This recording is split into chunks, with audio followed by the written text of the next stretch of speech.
손흥민 선수가 결국 부상으로 국가대표팀 명단에서 제외가 됐는데 기사를 좀 읽어보면 햄스트링 부상을 당한 손흥민 선수가 끝내 A 대표팀 소집 명단에서 제외가 됐다.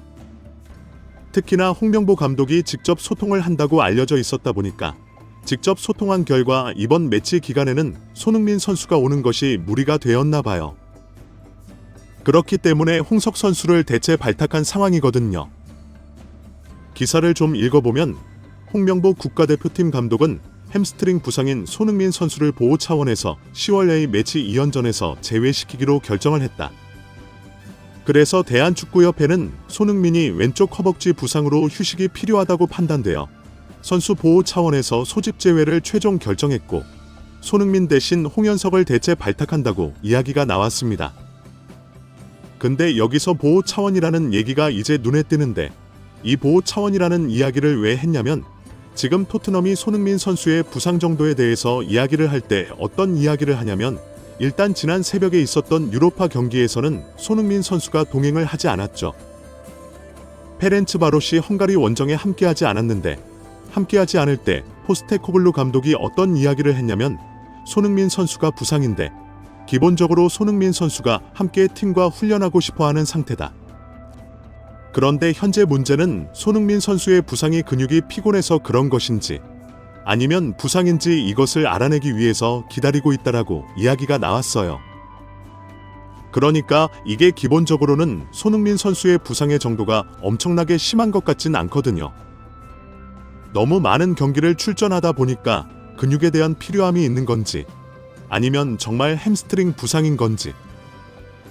그렇기 때문에 홍명보 감독도 지난 인터뷰에서 손흥민 선수와 직접 연락한 결과 손흥민 선수는 점점 더 몸 상태가 나아지고 있다 하더라.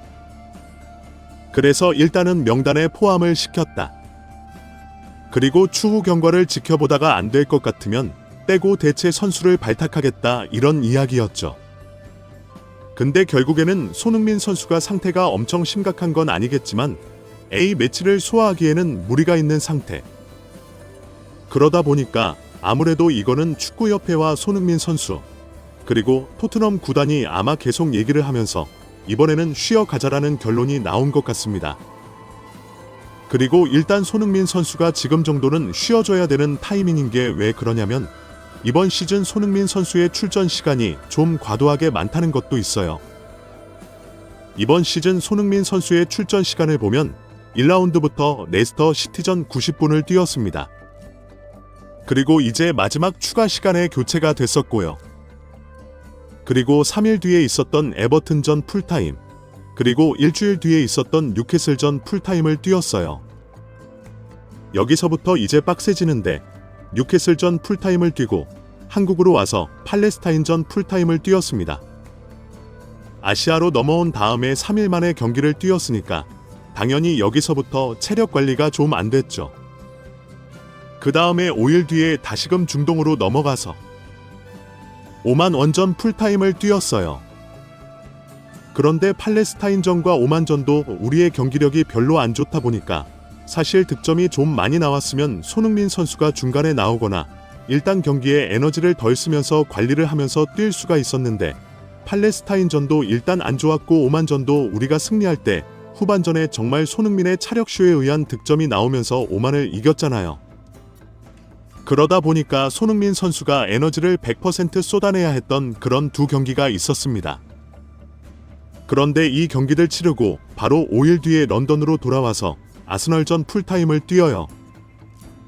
북런던 더비 풀타임을 뛰는데 심지어 북런던 더비도 아스널이 약간 불리한 상태에서 펼쳐진 경기였기 때문에 토트넘의 선수들이 마지막까지 모든 에너지를 쏟아서 역전을 하기 위해 뛰어야 했던 경기였죠. 그러다 보니까 또 여기서 체력 소모가 컸습니다. 그리고 코벤트리 시티전도 바로 주중에 있었는데 코벤트리 시티전은 그래도 로테이션이 되겠지, 조금 쉴 수 있을 만한 경기겠지 했는데 코벤트리 시티전도 만만치 않았어요. 심지어 코벤트리 시티가 63분에 선제골을 넣으면서 앞서갔죠. 그러다 보니까 손흥민 선수가 결국 후반전 60분에 투입됩니다. 그래서 30분가량을 뛰었어요. 그리고 손흥민 선수가 뛰면서 손흥민 선수뿐만 아니라 주전급 선수들이 들어오면서 88분, 그리고 92분 경기 막판에 역전을 토트넘이 했었죠. 그런데 이 과정에서도 어쨌든 1대 0으로 밀리고 있다 보니까 손흥민 선수가 교체로 들어와서 모든 에너지를 쏟아야 했던 경기였습니다. 그리고 그 다음에 3일 뒤에 브렌트포드전 풀타임을 또 뛰어요. 그리고 나서 또 주중에 있었던 카라바오전 경기에서 또 선발로 나옵니다. 그런데 여기서 부상을 당하죠. 그러니까 손흥민 선수가 이제 나이가 완전 어린 나이가 아니다 보니까 신체적인 전성기에 있는 나이가 아니다 보니 아시아와 런던을 오가면서 그리고 홈과 원정 경기를 오가면서 사실은 체력적으로 회복하는 단계가 조금씩 느려질 수밖에 없는데 그런 쉬는 텀을 두지 않고 계속 뛴 거예요. 특히나 매치 기간 때부터 한국으로 넘어와서 중동으로 갔다가 그리고 다시 런던으로 가는 촉박한 일정 속에서 계속 경기에 선발로 나오고 경기를 심지어 에너지를 모두 쏟아야 되는 상황이 있었거든요. 그러니까 토트넘도 그렇고 이제 한국 대표팀도 그렇고 경기가 쉬운 경기가 단 하나도 없었죠. 편안하게 앞서가면서 여유롭게 경기를 한다거나 그랬던 경기가 유일하게 8월 24일 에버튼전 4대 0으로 이긴 경기. 그 경기를 빼면 사실 에버튼전도 두 번째, 세 번째 골이 나오기 전까지는 약간 어려운 경기이기도 했어요.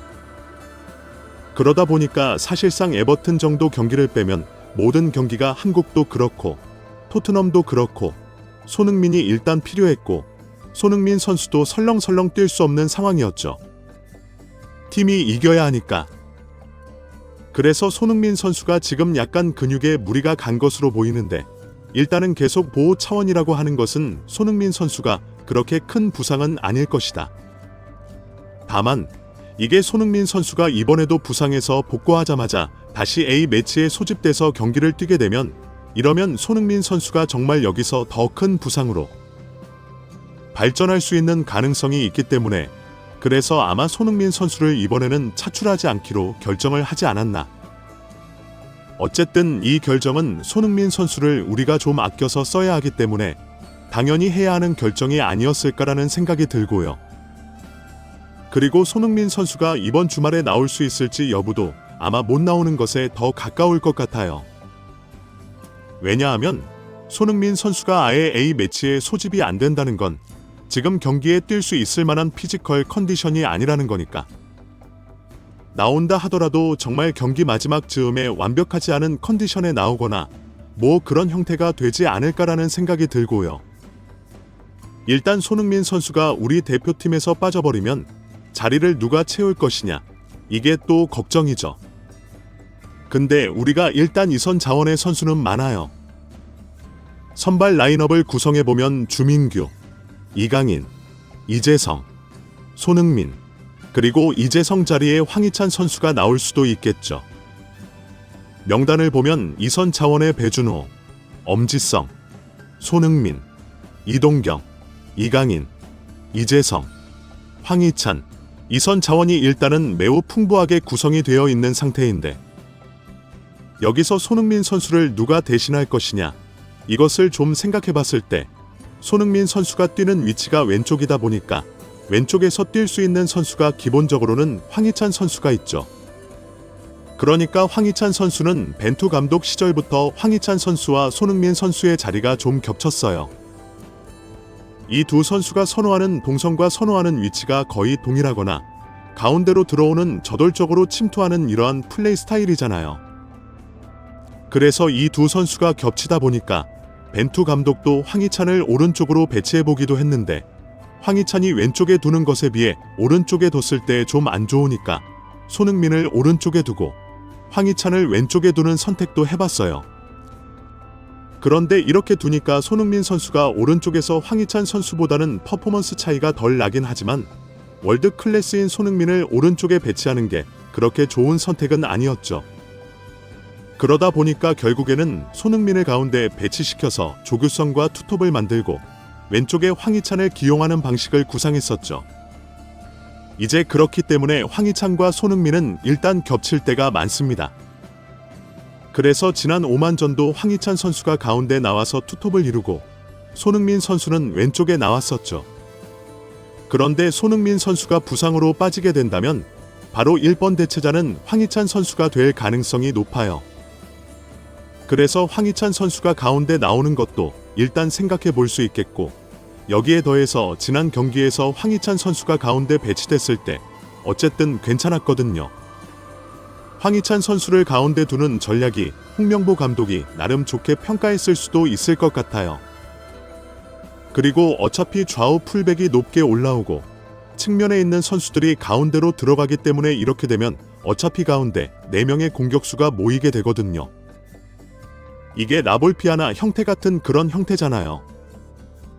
그러다 보니까 황희찬 선수를 아예 가운데 두고 이재성 선수를 왼쪽으로 빼는 선택도 가능하지 않을까 싶습니다. 그리고 여기에 더해서 이재성 선수를 그냥 가운데 두고 황희찬 선수 대신 이번에 뽑힌 배준호 선수가 있겠죠. 배준호 선수도 왼쪽 라인에서 뛰고, 지난 경기에서 준호 선수가 스토크시티와의 경기에서 6대1로 대승을 거뒀는데, 대승을 거둘 때 2개의 어시스트를 하면서 경기 내에서의 영향력도 엄청 좋았습니다. 폼이 굉장히 좋거든요. 그러다 보니까 배준호 선수도 사실은 측면에서 뛸 때 가운데로 접고 들어오는 스타일입니다. 물론 황희찬과 손흥민과는 약간 스타일이 다르죠. 손흥민 선수나 황희찬 선수는 침투하는 스타일이고, 배준호 선수는 볼을 잡아서 안으로 들어오는 플레이메이커의 성향이 좀 더 강하기 때문에 조금은 다르지만, 어쨌든 배준호 선수가 이 자리에서 편안하게 뛸 수도 있다. 아니면 배준호가 가운데로 가고 이재성이 왼쪽으로 나가는 선택도 충분히 가능하고요.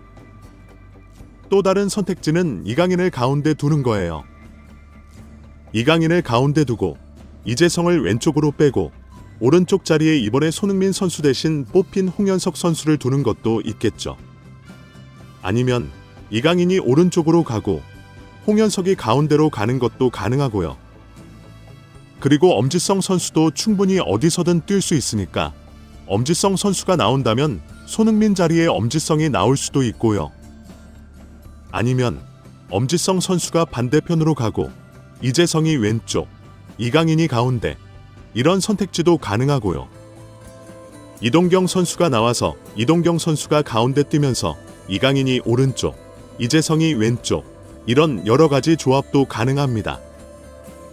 손흥민 선수가 빠져있는 상태에서 홍명보 감독이 보여줘야 하는 건 일단 지난 경기가 끝나고 홍명보 감독의 인터뷰에서 찾아볼 수 있었던 게 손흥민 의존 축구에 대해 어떻게 생각하느냐는 질문에 간이다. 우리는 오만전, 팔레스타인전도 마찬가지로 손흥민 의존 전술로 이긴 것이 아니다. 나와는 완전 다른 생각이다. 나는 우리의 전술 변화를 줬는데 그 전술이 맞아떨어지면서 이긴 것이지 손흥민 의존 때문에 이긴 것이 아니다라고 본인이 직접 말했거든요.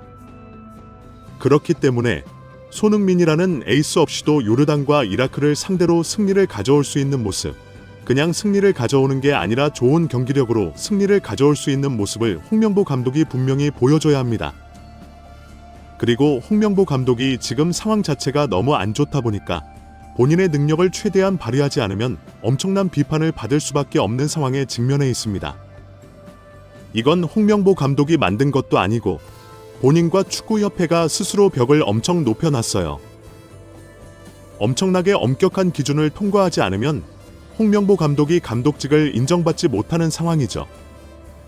당연히 문체부 감사에 의해 홍명보 감독이 잘못된 절차로 선임됐다는 하자가 있었고 오피셜로 발표되었기 때문에 홍명보 감독은 절차의 하자를 극복하기 위해 최고의 활약을 보여줘야 합니다. 그렇기 때문에 손흥민 선수가 없을 때 손흥민 의존 전술 프레임에서도 벗어나야 하고 손흥민 없이도 좋은 경기력과 대체 자원을 뽑아 조합을 잘 만들 수 있는 감독이라는 점을 보여줘야 합니다. 손흥민이 없을 때도 여러 이선 자원들은 충분히 많습니다. 우리의 강점이 이선 자원이기 때문에 사실 황희찬만 들어와도 아시아 내에서는 손흥민 선수가 빠진다고 해도 우리가 요르단이나 이라크를 상대로 승리를 가져가야 하는 경기죠. 요르단과 이라크가 무시할 수 없는 팀이긴 하지만 스쿼드 상으로는 우리가 승리를 가져가야 할 가능성이 높은 경기입니다. 이번 경기에서 요르단과 이라크가 강하다는 이유로 손흥민 선수가 빠졌다는 변명 없이 홍명보 감독이 손흥민 없이도 최고의 경기력을 보여주기를 지켜봐야 할 것입니다. 그리고 손흥민 선수가 이번 기회에 충분히 휴식을 가지면서 이번 시즌 토트넘에서의 활약과 국가대표팀을 병행하는 과정에서 체력 관리를 잘하여 좀 더 롱런할 수 있는 계기로 삼는다면 더욱 좋지 않을까 싶네요. 댓글로 생각을 자유롭게 남겨주세요. 마지막으로 시청해주셔서 감사합니다. 구독과 좋아요는 제작에 큰 도움이 됩니다.